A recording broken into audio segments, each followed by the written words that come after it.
தமிழ் சினிமாவில் அதிக சம்பளம் வாங்கும் டாப் நடிகராக இருக்கும் நடிகர் விஜயின் மகன் ஜேசன் சஞ்சய் இயக்குனராக அறிமுகமாகி உள்ளார். ஜேசன் சஞ்சய் இயக்குனராகும் முதல் படத்தை லைகா நிறுவனம் தயாரிக்க உள்ளதாக அதிகாரப்பூர்வமாக அறிவிப்பு வெளியானது. இந்த படத்தில் அவர் வாங்க உள்ள சம்பளம் குறித்த தகவல்கள் தற்போது வெளியாகியுள்ளன. தமிழ் சினிமாவில் தவிர்க்க முடியாத நடிகராக இருக்கிறார் விஜய்.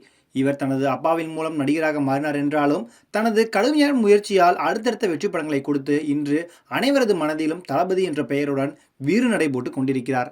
பல ஆண்டு காலம் நடிகராக ஜொலித்துக் கொண்டிருந்த விஜய் தற்போது தமிழக வெற்றி கழகம் என்ற அரசியல் கட்சியை தொடங்கி அரசியலிலும் தடம் பதித்துள்ளார். 2026ஆம் ஆண்டு சட்டமன்ற தேர்தலை இலக்காக வைத்து விஜயின் தமிழக வெற்றி கழகம் பணிகளை செய்து வருகிறது.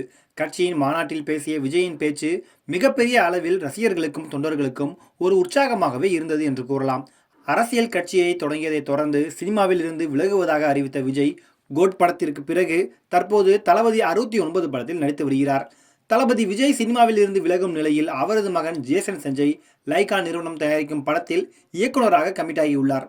இதன் அறிவிப்பு வெளியாகி ஓராண்டாகியும் படம் குறித்த எந்தவிதமான அறிவிப்பும் வெளியாகவில்லை. சஞ்சய் கனடாவில் ஃபிலிம் மேக்கிங் படிப்பு முடித்துவிட்டு சில குறும்படங்களை இயக்கியுள்ளார். யாரிடமும் உதவி இயக்குநராக பணிபுரியாமல் நேரடியாக இயக்குநராகியுள்ளார் ஜேசன் சஞ்சய். இந்நிலையில் விஜய் மகன் சஞ்சய் இயக்க இருக்கும் படத்திற்கு அவர் மிகப்பெரிய தொகையை சம்பளமாக வாங்க இருப்பதாக கூறப்படுகிறது. அவருக்கு 10 கோடி சம்பளமாக வழங்கப்பட உள்ளதாக தற்போது தகவல் வெளியாகியுள்ளது. யாரிடமும் உதவி இயக்குநராக இல்லாமல் நேரடியாக இயக்குநராக மாறும் ஜேசன் சஞ்சய்க்கு முதல் படத்திலேயே 10 கோடி சம்பளமா என்று இணையத்தில் சிலர் கருத்துக்களை பகிர்ந்து வருகின்றனர்.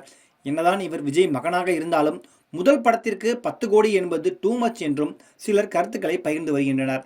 மேலும் நடிகர் விஜய் தனது மகன் ஜேசன் சஞ்சயை நடிகராக வைக்க வேண்டும் என ஆசைப்பட்டார். இதற்கு சில முன்னணி இயக்குநர்களும் காத்திருந்தனர். ஆனால் சஞ்சய் தாத்தா எஸ்.ஏ.சி. சந்திரசேகரை போல இயக்குநராக மாறிவிட்டார்.